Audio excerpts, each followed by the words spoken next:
Hello. నేను మీకు ఎప్పుడు కూడా పనిచేసే ఆల్ టైమ్ సక్సెస్ఫుల్ స్ట్రాటజీ అని ఒకటి చెప్దాం అనుకున్నాను. అది ఈరోజు చెప్తాను. ఇది ఇంట్రాడేలో నిఫ్టీ. బేసిక్గా నేను ఎప్పుడు నిఫ్టీ చేస్తాను. మిగతా స్టాక్ ఆప్షన్స్ అవి చాలా తక్కువ తీసుకుంటాను తప్ప వాటిని ఎక్కువ అది ఓన్లీ ఇన్వెస్టింగ్ తప్ప నేను ఇంట్రాడే ఒకటి చేయను. నిఫ్టీ మాత్రమే నేను రెగ్యులర్గా చేసేది. సో ఇవన్నీ మన లైన్స్ నిన్న మీకు యూట్యూబ్ ఛానల్లో ఎక్స్ప్లెయిన్ చేశాను. సో ఇవన్నీ చేసేసాను ఎందుకంటే మనం ఇప్పుడు ఒక స్ట్రాటజీ గురించి మాట్లాడుకోవాలి. సో మొత్తం డ్రాయింగ్స్ అన్ని తీస్తాను. సో ఈ స్ట్రాటజీకి మనకు కావాల్సింది ఏంటి? ముందుగా ఓకే, నేను 5 minutes టైం తీసుకుంటాను. 5 minutes కానీ 3 minutes కానీ ఇంట్రాడే వరకు అంటే 5 minutes కానీ 3 minutes కానీ మార్కెట్లో ఏదైనా న్యూస్ నడుస్తున్నప్పుడు మాత్రం 1 minute చేసినా బాగానే ఉంటుంది. కానీ 1 minute నేను అంతగా ప్రిఫర్ చేయను. 5 minutes ఆర్ 3 minutes. సో బేసిక్గా చార్ట్ ఇది. సో నేను ఒక ఇండికేటర్ యాడ్ చేస్తున్నాను.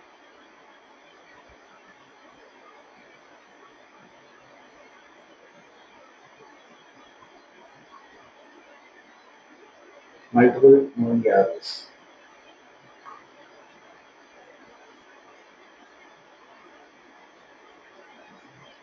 సింపుల్. దీని సెట్టింగ్స్ వచ్చేసి ఇండివిజువల్గా ఉన్నది 20, 50, 100, 200. సో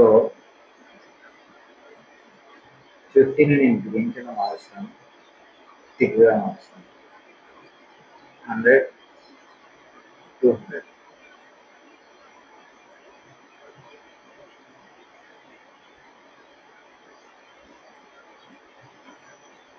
ఇన్ జనరల్గా మీకు తెలిసే ఉంటుంది ఏంటి అంటే ప్రైస్ అనేది ఫస్ట్ ఆఫ్ ఆల్ చిన్న మూవింగ్ యావరేజ్ దగ్గరలో ఉంటుంది. ఐ మీన్ ఇది మీకు కొద్దిగా క్లియర్గా అర్థం అవ్వాలంటే సెట్టింగ్స్ బాగా నచ్చితే వేస్తుంది. Okay,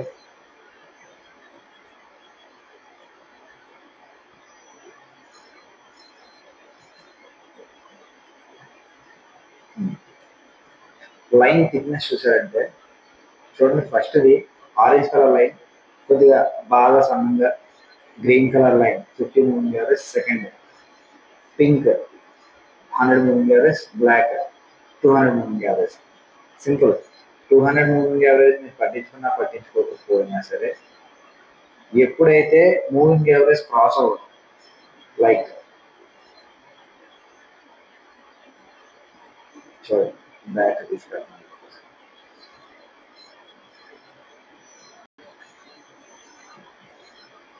okay, first of all ఒకటి గుర్తుపెట్టుకోండి, ఆప్షన్స్లో డబ్బులు ఎప్పుడు వస్తాయి?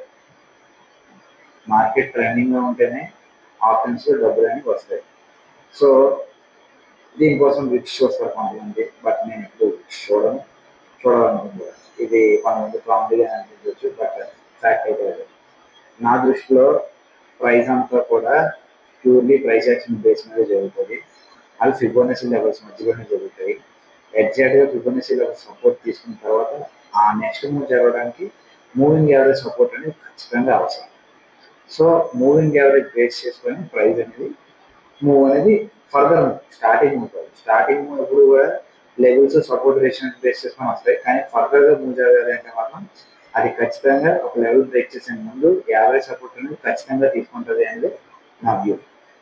సో ఇక్కడ చూడండి, ప్రైస్ అనేది 200 మూవింగ్ యావరేజ్ కన్ఫ్యూషన్ ఉంటుంది. ఓకే, మీకోసం మీరు ప్రాక్టికల్గా ఉండేటప్పుడు అది కూడా పెట్టుకోవచ్చు.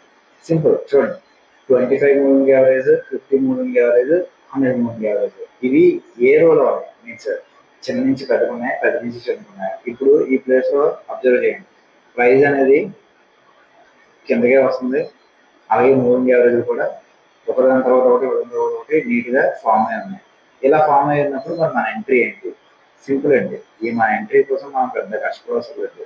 ఎప్పుడైతే ప్రైస్ అనేది మూవింగ్ యావరేజ్ నుంచి దూరంగా వచ్చి మళ్ళీ మూవింగ్ యావరేజ్ దగ్గర ఒక రెసిస్టెన్స్ తీసుకుంటారు, పర్ఫెక్ట్ రెసిస్టెన్స్ చూడాలి, అప్పుడు మాత్రమే మనం ఎంట్రీ తీసుకోవాలి, లేదంటే తీసుకోవాలి. ఇక్కడ చూడండి మూవింగ్ యావరేజ్ పైకి వెళ్ళిపోయింది, సో ఇది మన ఎంట్రీ కాదు. ఓకే, ఇక్కడ చూడండి మళ్ళీ ప్రైస్ అనేది కిందకు వచ్చింది. మళ్ళీ ఇక్కడ చూడండి ఈ ప్లేస్ లో చూసారా మూవింగ్ యావరేజ్ అనేది పర్ఫెక్ట్ రెసిస్టెన్స్ ఫామ్ అయింది, ఈజీ మనీ. మళ్ళీ మూవింగ్ యావరేజ్ అనేది పర్ఫెక్ట్ రెసిస్టెన్స్ ఫామ్ అయింది, మళ్ళీ ఈజీ మనీ. మళ్ళీ moving average something gap up ఏదో అవుతుంది, పర్ఫెక్ట్ రెసిస్టెన్స్ ఫామ్ అయింది, మళ్ళీ ఈజీ మనీ. సో చూసారా ఇక్కడ మళ్ళీ వచ్చినప్పటికి మళ్ళీ ఈ ప్లేస్ లో కూడా ఇదేంటి 100 moving average, okay no problem.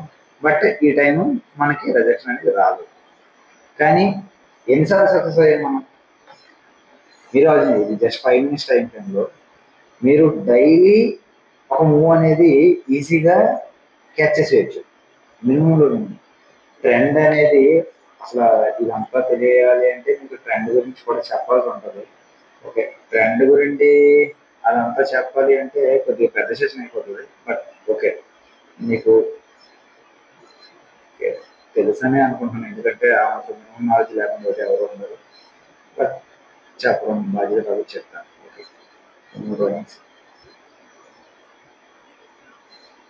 Okay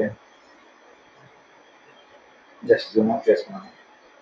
జనరల్గా అప్ ట్రెండ్ అంటే ఏంటి, డౌన్ ట్రెండ్ అంటే ఏంటి, రేంజ్ బౌండ్ అంటే ఏంటి? మార్కెట్లో ఈ మూడు జరుగుతాయి. సో జనరల్గా అప్ ట్రెండ్ అంటే ఏంటి? సపోజ్ ప్రైజ్ అనేది ఒక స్టార్ట్ అయ్యి ఒక హై, ఒక లో, మళ్ళీ ఒక హై, మళ్ళీ ఒక లో, మళ్ళీ ఒక హై, మళ్ళీ ఒక లో, సింపుల్ స్టెప్స్ ఎక్కుతున్నట్టు ఉంటుంది అంతే. కానీ ఇది మీకు ఇలా చూసినంత ఈజీగా ఉండదు. ఎలా అంటే క్లమ్జీగా ఉంటుంది అన్నమాట. ఇలా ఉంది, ఇలా ఉంది, ఇలా ఉంది. సో జనరల్గా అప్ ట్రెండ్ అంటే ఇదే. డౌన్ ట్రెండ్ అంటే సింపుల్, ప్రైజ్ అనేది మళ్ళీ ఆపరేషన్ స్టార్ట్ అయ్యి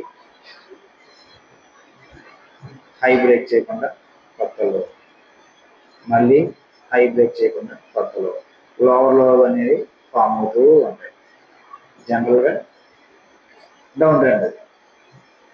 ఓకే, బేసిక్గా అప్ ట్రెండ్ అంటే స్టెప్ చెప్తున్నట్టు ఉంటుంది, డౌన్ ట్రెండ్ అంటే స్టెప్ దిగుతున్నట్టు ఉంటుంది. ఓకే, ఇవేమీ కాకుండా ప్రైజ్ అనేది ఒక్కొక్కసారి వెరైటీ బిహేవియర్ ఉంటుంది.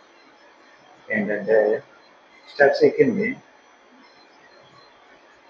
ఒకేసారి పడుతుంది స్ట్రైక్ అయ్యి. దీనికి రకరకాల రీజన్లు ఉంటాయి. న్యూస్ అవ్వచ్చు, సంథింగ్ ఎలక్షన్స్ అవ్వచ్చు, ఆర్బీఐ రేట్స్ అవ్వచ్చు, బయట కరెన్సీ మార్కెట్స్లో అంటే మీన్స్ ఫారెక్స్ చూసుకుంటే ఫెడ్ రేట్స్ అవ్వచ్చు, ఏవైనా అవ్వచ్చు. దీనికి సపరేట్ రీజన్స్ ఉంటాయి. సో ఒకేసారి డౌన్ఫాల్ అయిపోయిందని ఎవరు పట్టుకోలేదు. ఒకవేళ ఏదో గాల్లో ఎంట్రీ అయిపోయినా అదేదో వాళ్ళు మధ్య మధ్యలో ఎగ్జిట్ అయిపోవడానికే తప్ప మనం పూర్తి ట్రెండ్ అయితే మనం క్యాచ్ చేయాలి.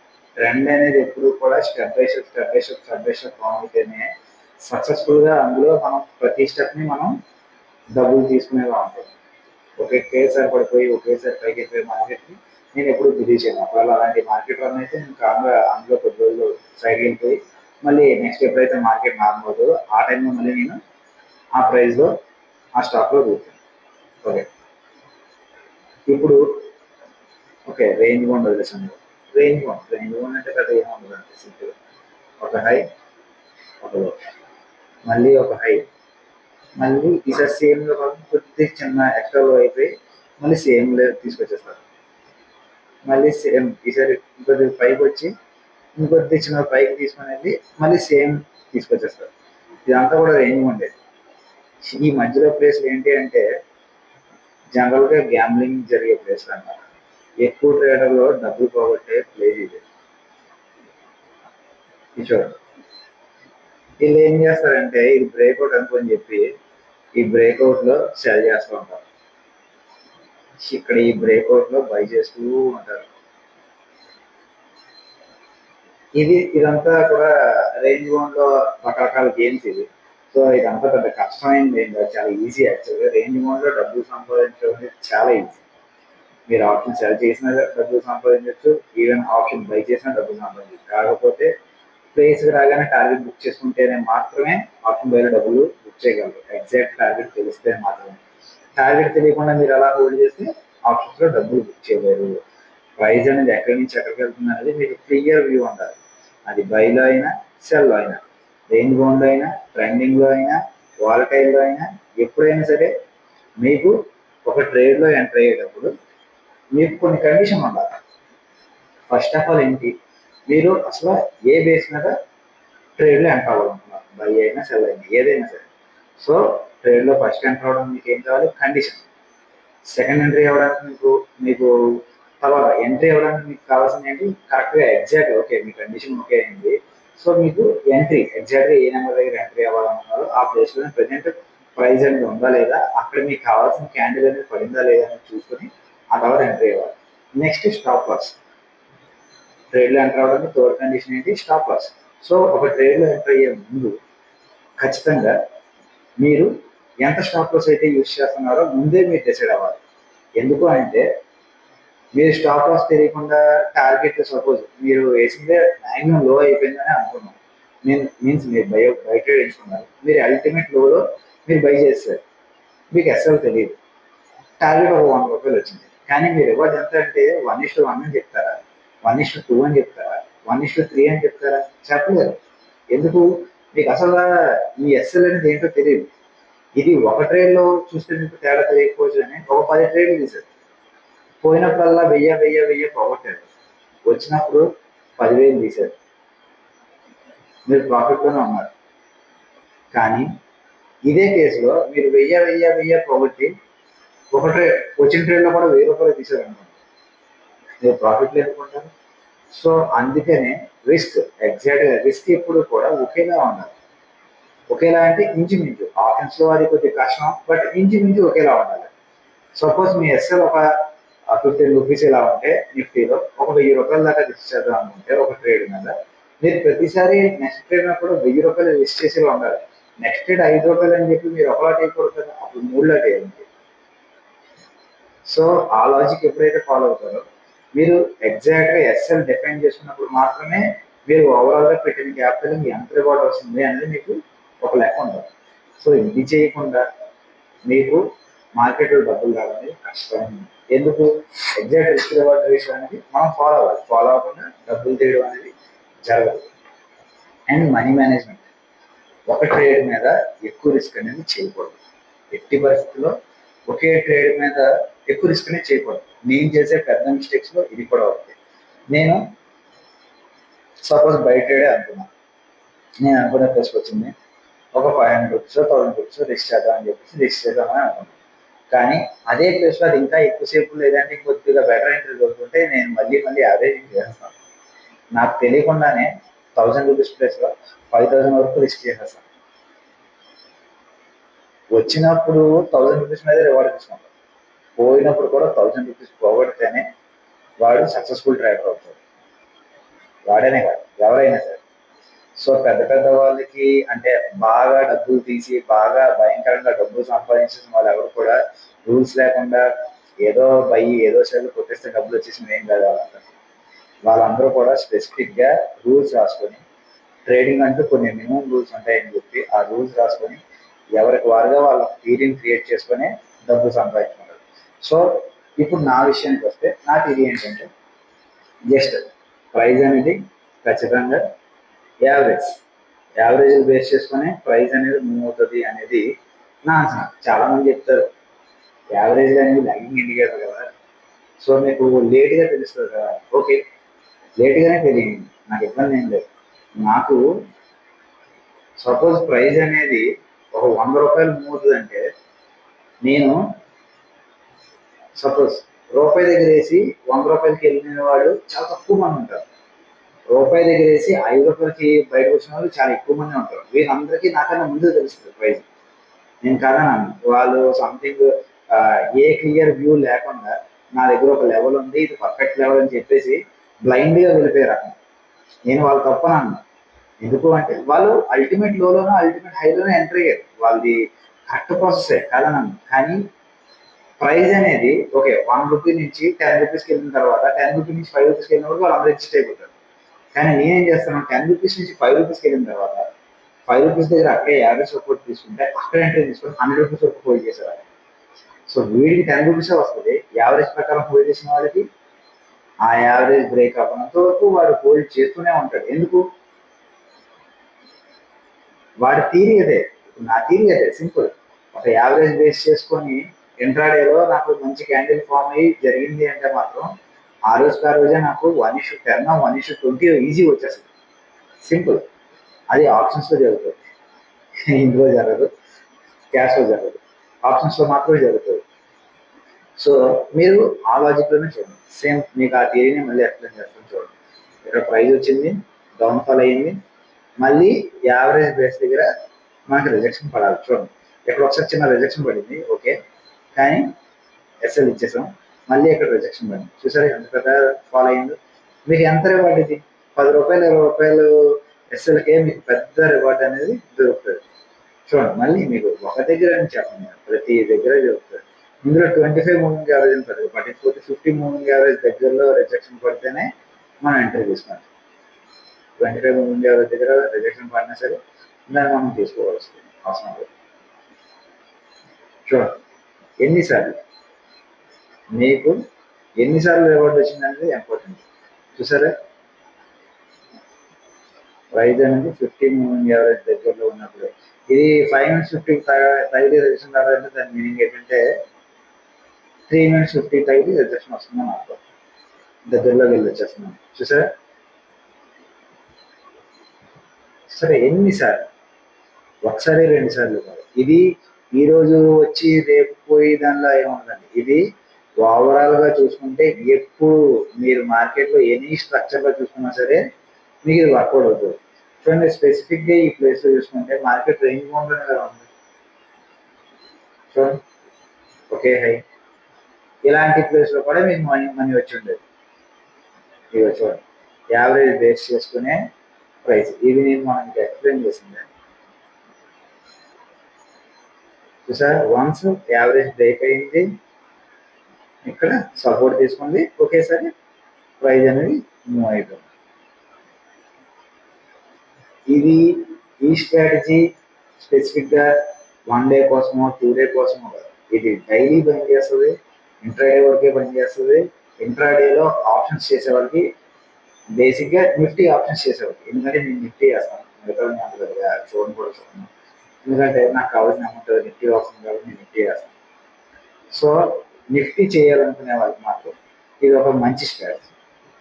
ఇదేంటి ఇది బేసిక్గా చాలా యూట్యూబర్స్ చెప్పేశారు అది ఇది అనుకోవచ్చు మీరు, సింపుల్. కానీ ఎంతమంది అయినా చెప్పలేమండి, కానీ డబ్బులు వచ్చే స్ట్రాటజీ మాత్రమే ఫైనల్గా వాడాలి. ఎందుకంటే అందరికీ కావాల్సిన యూట్యూబ్ వీడియోస్ చూడడం కాదు, డబ్బులు సంపాదించాలి. సో డబ్బులు సంపాదించాలి అంటే ఏం చేయాలి? ఆల్రెడీ సక్సెస్ఫుల్గా ఉండే స్ట్రాటజీని మనం చేయాలి.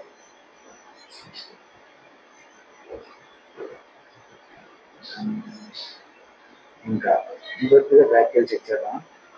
అంటే ఇప్పుడు దాకా డౌన్ ట్రెండ్లో చూసాను, లెఫ్ట్ ట్రెండ్లో కూడా చూడండి. చూడండి ప్రైస్ 50 ఎంఏ తక్కువ ఉంది, ఆ రోజు మార్కెట్ క్లోజ్ అయిపోయింది. చూసారా యావరేజ్ చిన్న చిన్న ప్లేసుల్లో కూడా నిఫ్టీ ఆప్షన్స్లో ఈ పెయిడ్ రైజర్లు అందరూ కూడా 10 రూపాయలు 20 రూపాయలు ప్రాఫిట్ తీసే మేము ఏదో లక్షల్లో సంపాదించేసామని చెప్పేసి క్రియేట్ చేస్తాం. కానీ ఇది చూసారు అసలు ఎన్ని పాయింట్స్ అనేది మీకు మీరుగా ఓన్గా చేసేయచ్చు. ఎవరి సపోర్ట్ అవసరం లేదు, ఎవరి సపోర్ట్ కూడా ఏం చేసినా ఇక్కడ జస్ట్ 50 ఎంఏ సపోర్ట్ తీసుకుంటుంది, ప్రైజ్ అనేది రిజెక్షన్ తీసుకుంటుంది. సో ముందు ఇది మీరు అలా అర్థం చేసుకోవాలి. క్లియర్గా యావరేజ్ చూస్తే మీకు కొన్ని క్యాండిల్స్ ఉత్తి చూడండి యావరేజ్ తీసేస్తాను, డ్రాయింగ్స్ కూడా తీసేస్తాను.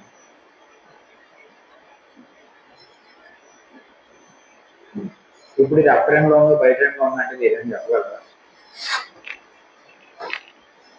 ఏమైనా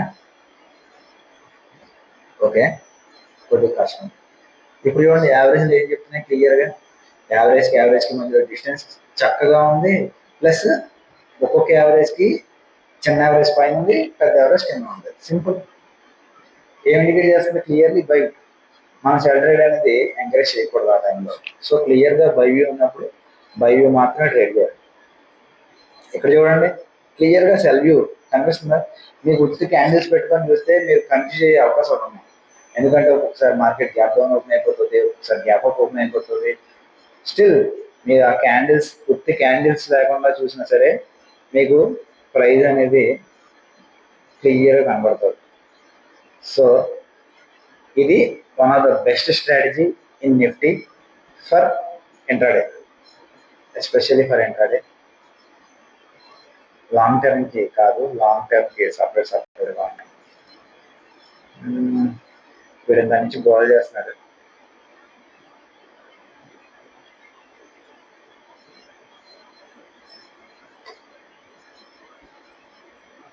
చూడండి, ఎక్కడైనా సరే మీకు ఫెయిల్యూర్ అనిపిస్తే చూడండి, ఇక్కడ మార్కెట్ అనేది క్లియర్గా బై వ్యూలోనే ఉంది. ఆ రోజు పెద్ద గ్యాప్ అప్ ఓపెన్ అయిపోయింది. ఓపెన్ అయిన తర్వాత 50 యావరేజ్ ఒకేసారి దగ్గర రిజెక్షన్, డైరెక్ట్గా బ్రేక్ కిందకి వెళ్ళిపోయింది. బ్రేక్ కిందకి వెళ్ళిపోయిన తర్వాత మళ్ళీ పైకి తీసుకొస్తారు. పర్ఫెక్ట్ సపోర్ట్ కాదు. ఈసారి 100 దగ్గర చిన్న సపోర్ట్ తీసుకుంది, 15 కూడా బ్రేక్ చేయకముందే కింద తీసుకొస్తారు. ఆ రోజు ముగిసిపోయింది. ఇప్పుడు చూసారా, మనం ట్రెండ్ స్టార్టింగ్లోనే మనకి ఇప్పుడు ఈ ప్లేస్లో మనకి చాలా మంది చెప్తారు ఈ ప్లేస్లో బై చేసేయడం బెస్ట్ కదా అని.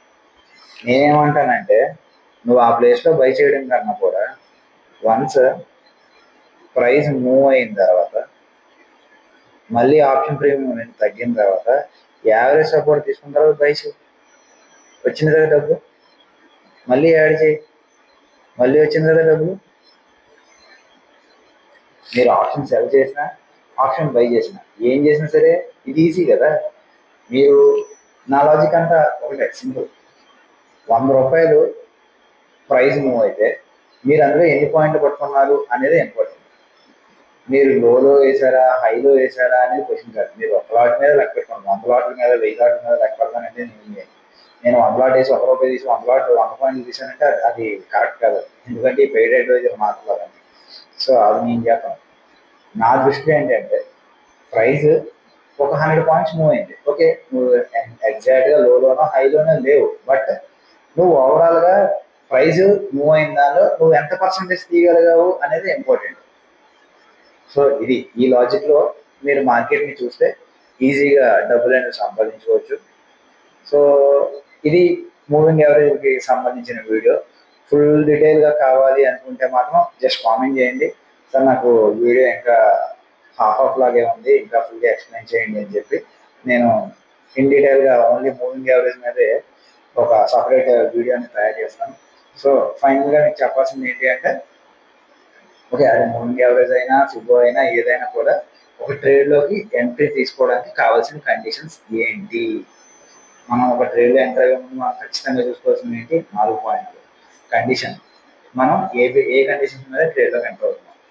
సెకండ్, ఎంట్రీ ఎగ్జాక్ట్గా మనం ఎంట్రీ అవ్వాల్సిన ప్లేస్లోనే ఉందా, లేదంటే కొద్దిగా పైకి వెళ్ళిపోయిందా, మనం వెయిట్ చేయాలా, లేదు అంటే ఇప్పుడు కొంత యాడ్ చేసుకోవాలి, మళ్ళీ కొంత యాడ్ చేసుకోవాలి. అసలు మన ఎంట్రీ అనేది ఎగ్జాక్ట్గా ఉందా లేదని చూసుకోవాలి.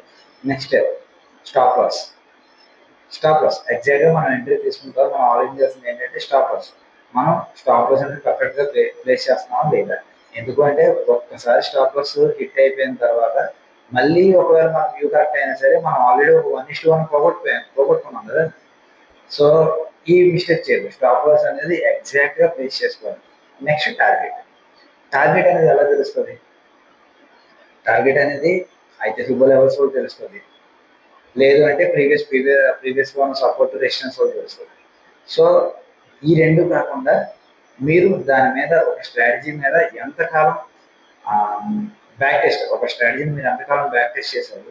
సో ఒక 10 ట్రేడ్లతో మీరు బ్యాక్ టెస్ట్ చేశారనుకోండి, 10 ట్రేడ్లో కూడా ఒక స్ట్రాటజీ మీద ఒక 1:2 టార్గెట్ వచ్చింది. సో 11వ ట్రేడ్కి మీరు టార్గెట్ చెప్పాల్సింది 1:2 వస్తుందని చెప్పి ఖచ్చితంగా చెప్పేవారు. సో ఇదనమాట, మీరు ఈ రేంజ్లో బ్యాక్ టెస్ట్ చేసుకుని యూస్ చేస్తే కొద్దిగా బెటర్ రిజల్ట్స్ అనేవి వస్తాయి. జస్ట్ ఒకసారి చెక్ చేయండి. మీకు ఎన్ని స్క్రిప్ట్ చెక్ చేయాలి అనుకుంటే వల్ల నాకు చెప్పండి, నేను మీకు లైవ్లో టెస్ట్ చేసి చెప్తాను. సో నేను మీకు అప్డేట్ చేశాను, ఒక పోస్ట్ పెట్టాను, ఒక ఎవర్ గ్రీన్ స్ట్రాటజీ అని చెప్తానని. This is the best strategy. So ఒకసారి టెస్ట్ చేయండి, టెస్ట్ చేసిన తర్వాత మళ్ళీ కలుగుతాం. బై.